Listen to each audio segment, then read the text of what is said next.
tonight against a guy that you yourself said was very, very dangerous. So how satisfied are you with the way things went tonight? Yeah, very satisfied. It's always good to get the win. You know, that's all that really matters to me is getting that win and getting that paycheck for the family and rolling that legacy on. You know what I mean? Because he was dangerous. Like, you know, that was probably the most feared I've ever been in a fight, maybe. Like him and maybe Max.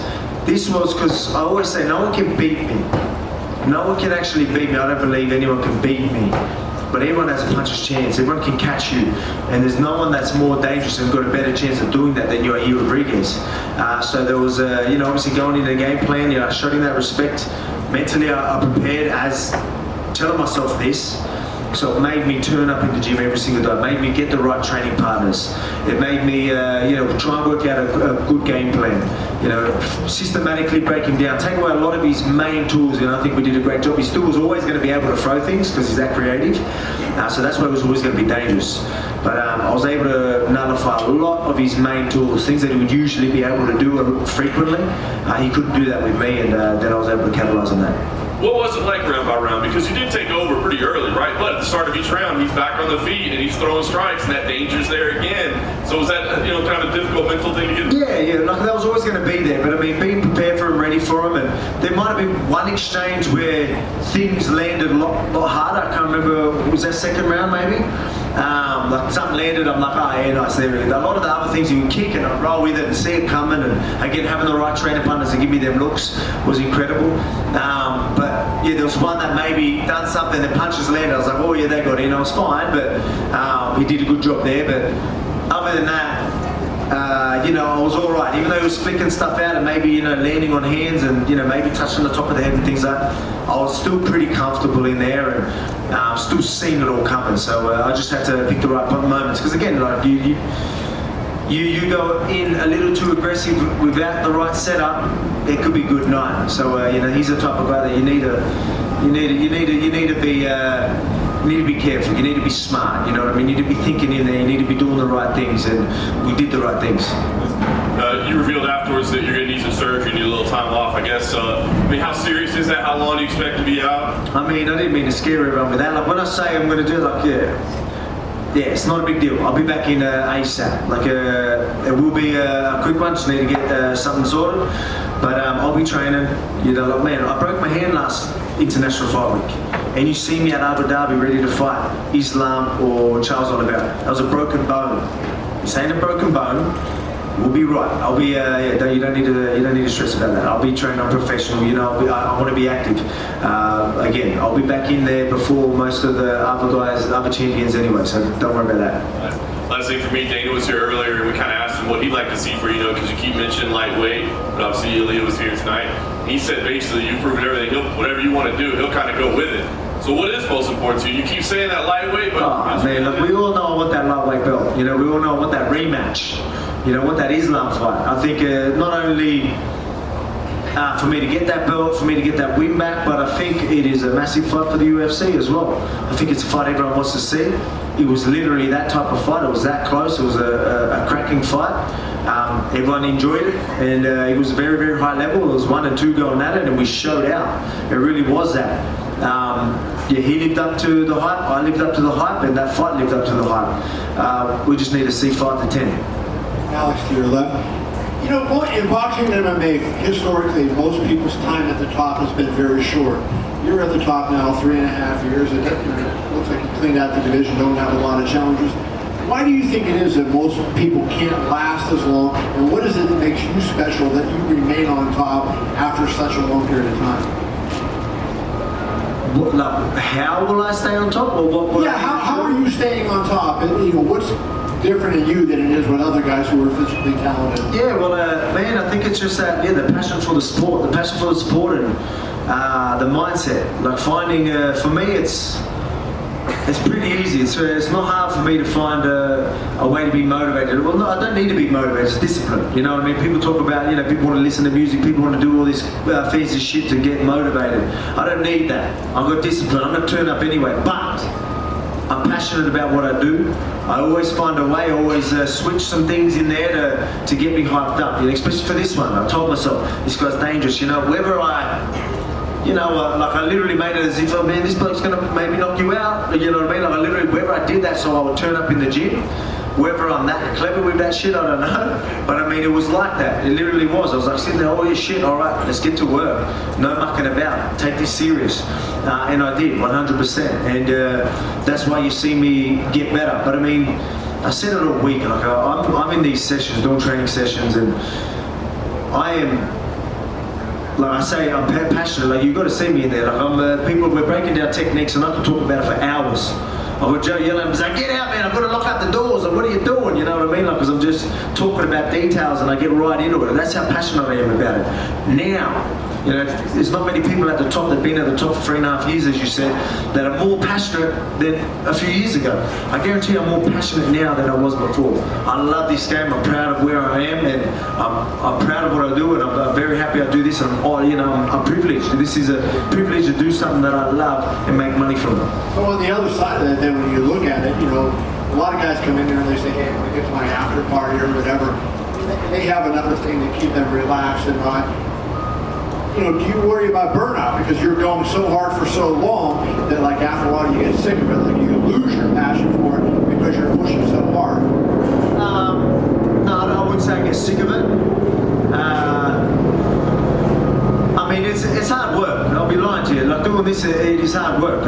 As I said, I need to get think a few things like being in pain 24/7. It's you know, it's hard work. You know, I'm not trying to feel sorry for myself, but it's yeah. Sometimes you know, you might need a little bit. You might need a little bit of time off, and I don't want time off. Like I said, give me a week. That's all good.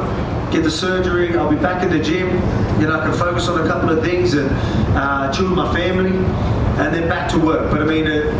Yeah, it's hard work. I don't know how to answer that question properly, but I mean but I mean I still love this. But I mean, you know, I'm not getting any younger. The body's feeling it. But that's why I'm in my prime, and I want to take advantage of it. That's why even though I'm going to get surgery, even though I'm going to be injured, I need to get back in there because I don't know how long I'm going to be able to stay on top.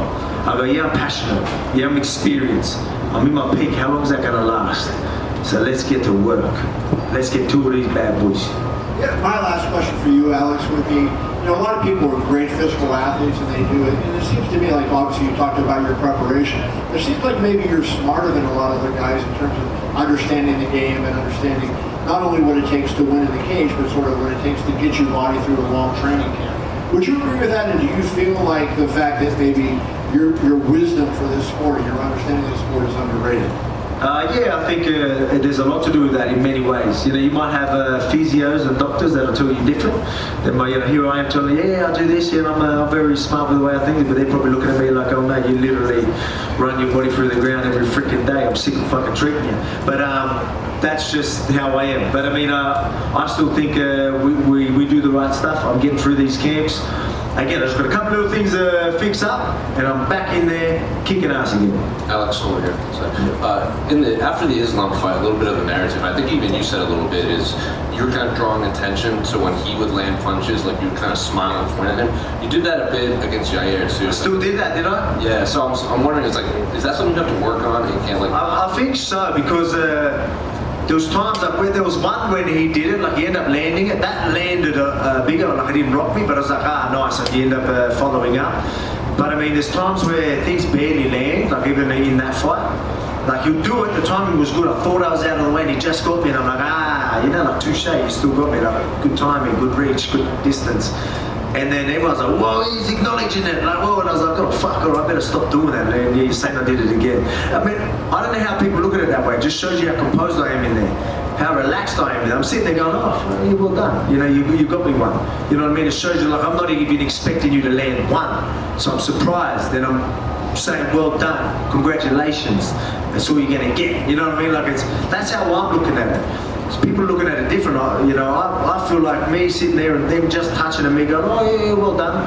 And then you got, you know, especially in that, look, man, I don't want to get into that, but I mean, in his fight, like doing these things, I'm like, it's full losing composure. Like, how does that not look worse than me going, yeah, well done. But I don't know, people look at it different. Maybe I've got to work on it because at the end of the day, all that matters is what everyone else thinks, right? And what them judges think. So if that is really going to be something that sticks in their head, you know, we talk about being smart, fighting smart, having IQ.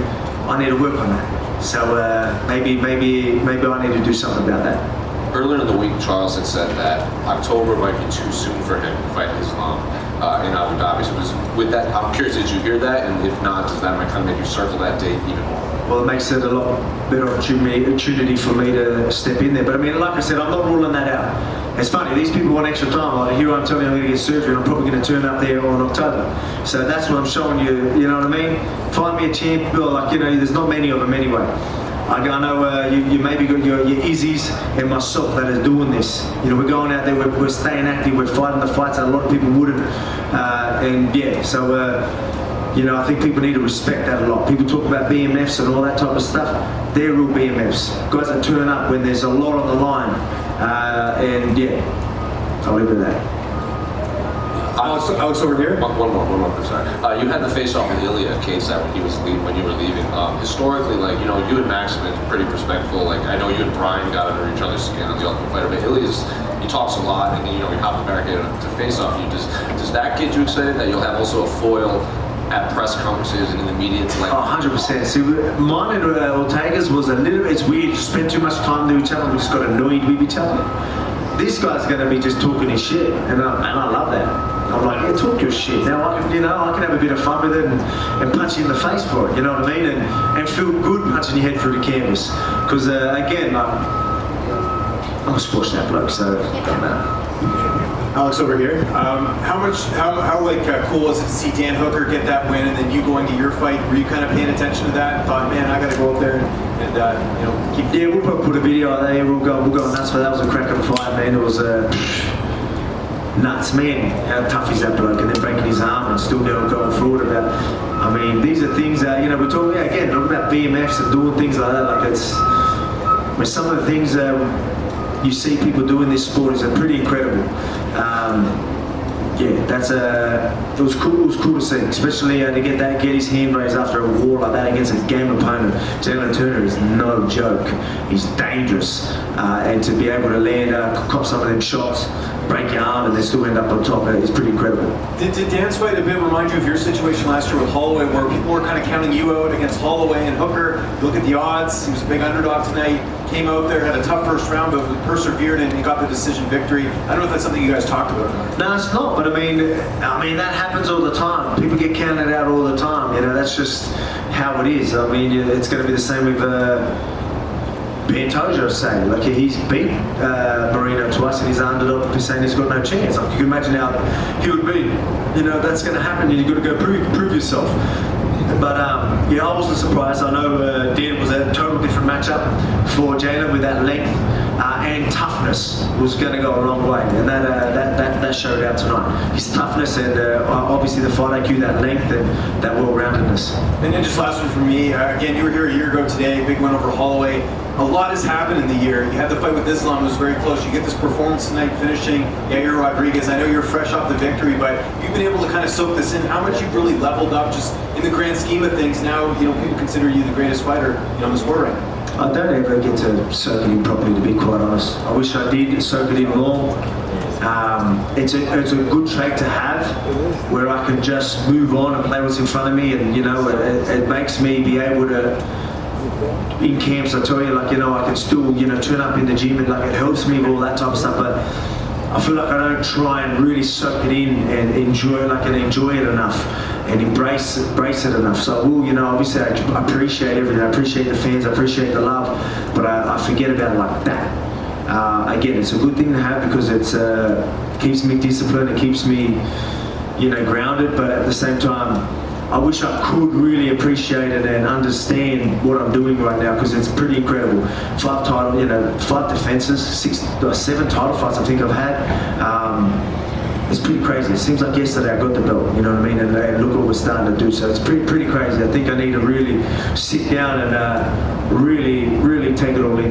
Alex, Go ahead, please. You said before the fight that you weren't too impressed with Ilya and you didn't really want to talk about him too much. Can you talk about him now? You know, what you think about him as a challenger? It's funny with this one, you know, you don't want to talk up your opponents, right? You want everyone to know, like, yeah, so it's funny. But I mean, he's going to talk his shit, so people, I remember, I can say whatever I wanted to, you know, people don't have to believe it, but I was sitting there, I was like, oh, maybe I shouldn't say how easy I think that fight's going to be, because then people might not be interested. But he's going to talk his shit, so people are going to want to see me punch him in the face, so it doesn't matter. But yeah, I look at that as again, no disrespect to the bloke, but the shit he's doing ain't going to work on me. And hopefully you get to see that soon. And you, of course, faced off, like you mentioned, but what did you say to each other? Oh, nothing. I told him, I go, yeah, come on, jump over, let's do a little face-off. Let's amp it up a little bit. See what that is. And I said to him, I go, man, I thought you were a bit taller, because everyone's so much taller than me. I'm like looking eye to eye, and I'm like, oh, psh. I was about to say I got this 71-inch reach, which is a lie, but I should run with that. But yeah, it's again, no disrespect to the bloke. He is a good fighter. He's undefeated. Can't wait to take that 0. That finishing sequence is just unbelievable. The strikes and the takedown and the ground and pound. Did that feel as seamless to you in that moment as it looked to us observing it? I don't know. It's weird. Like I was like so clear-headed while that was happening. I went there, throwing the punches, like even though he's sort of hurt, like I've seen him in these positions throw crazy shit, like with elbows. I'm like, all right, I better take him down because I know I'm just going to squash and punch his head for the canvas. So I was like, it was weird how like calm and composed I was with that. I picked him up, dumped him, got on there. Oh, this is the position. Oh, yeah, he won't get out. All right, let's just ground and pound. We're just going to have to stop it. It was weird how I went through it. I probably should have loaded him up a little bit more, just like to really be dramatic with it. But I mean, it was good. I love my ground and pound. Everyone, it's starting to be a bit more of an iconic Volk sort of a tradition to just rain down some ground and pound bombs. Can you remember another moment in your career, another fight where you've had that clear-headedness in a sequence like that? I'm pretty clear-headed all the time, to be quite honest. But maybe in the heat of the moment like that, where you get the finish like that. No, maybe not. Maybe not. Depends. It depends how you look at it. Obviously, Islam being in certain positions where most people would freak out, and I'm sitting there, laughing it off, having a laugh with him. I guess people would look at that and that's pretty crazy, but I mean, people don't know what I'm doing in the gym. I'm like in their positions with absolute killers that are twice the size of me, so that's why I'm sitting there laughing at lightweights doing it to me. Yeah, and your 6th title fight win tonight. There's natural comparisons, especially with Jose Aldo being inducted in the Hall of Fame on Thursday. Are you still well deserved as well? Yeah, are you still of the mindset to be called the featherweight GOAT, that you need to hit that 8 where he's at, or do you feel like now? I mean, the man just got the Hall of Fame and all that. Like, I'm not here to try and take it. I mean, I'll let everyone else sort of decide that. He's an absolute legend of the sport. No one deserves a Hall of Fame more than him. And to see how passionate he was going in there, and like that was as raw as it got, like when he got emotional like that, and that was cool to see. Almost brought a tear to my eyes, to be quite honest. But absolute legend. Very happy for him, and that's for people to decide on me. And just last thing, if this Islam fight does happen again, what in your mind is the biggest thing you need to do differently to make it definitive in your favor? I mean, it's going to be another, like, I'll be lying to you to say, I'm just going to walk through him and do this and do that. Like, it's going to be another highly contested battle, but I guarantee I get my hand raised. You know what I mean? I think I'm going to capitalize on a lot more things. But yeah, again, it really is two top guys going at it, and they've done 5 rounds, and you're going to see another. There's a good chance you might see another 5 rounds of it. I'd love to get it finished, but we're both that good. It might be that type of fight, but looking forward to, again, it's a challenge, another challenge that excites me. So that's why I obviously want it, because that's what keeps you. Again, we talk about I don't need to be motivated, but it's exciting when I can have guys like that in front of me. Like that camp that I did like 14 weeks. You know what I mean? Like it's just so good to have someone like that in front of you, and you ask about how do you get better. There's things like that get you better. Certain opponents in front of you that get you better. And like I told myself, I need to work on this. Where you're at now is not good enough. Like in that fight, he got his hand raised. Do I think I won't? Yeah, I do. But he got his hand raised. All right, I need to work on these things. So I'm going to evolve again. And then these lightweights and featherweights aren't going to stand a chance. Take one final question over here. Hey Alex, were you able to watch Rob's fight? Yeah, I was. Yeah, I watched that. Obviously, unfortunate for Rob, and man, did not expect that. I don't think there might be footage of me. I'm like, like Robbie's obviously very well rounded, no joke. man, Rodriguez did it. Like, you know what I mean? Like, Izzy talks about manifesting things. I'm like, oh yeah, look, is this thing legit or what? Is it this manifesting thing? Like, that's no joke. Like, he literally manifests things and it fucking happens. Like, you know what I mean? He's on another level. Izzy's got some sort of crazy powers or something, like, because I did not expect that to happen. What do you think of Izzy versus Rodriguez? You know, obviously he looked great to take out someone like Rob, man, credit to him, but, you know, Izzy's, you know what I mean, like, yeah, I highly doubt he's going to be able to land on Izzy and even get on top, and yeah, man, look, I think Izzy's just going to be too good, but to take out Rob like that, you've got to be hyped up for that fucking fight. So, I mean, if he can go out there and take out, so like, honestly, Robbie's one of the best in the world, literally, and he was able to beat him, so you can never count that guy out, he knows how to fucking win. Excuse my French. And one last one. It was announced Max versus Zombie. Obviously, you fought both of them. A lot of people were like, Max, why are you gonna make this fight? Max is gonna make it look like. What are your thoughts on the matchup? I mean, they're both tough. It's going to be a fun fight. I guarantee you. Yeah, Max. I think Max is going to win. Yeah, but Zombie's going to be there. You're going to just see, like, you know, two zombies just going at it. They're just going to beat the shit out of each other. So everyone's in for a good night of fights for that one too, I think. Yeah, again, they both got solid chins. I wanted to take that Max granite chin, and that legendary chin out. I couldn't do it. I don't think anyone can. So I've given up, and I think everyone should just give up. And I think it's going to be, be hard for Zombie. I think that's going to be Zombie's best chance, but I mean, it's going to be hard to do. Congrats. Thank you.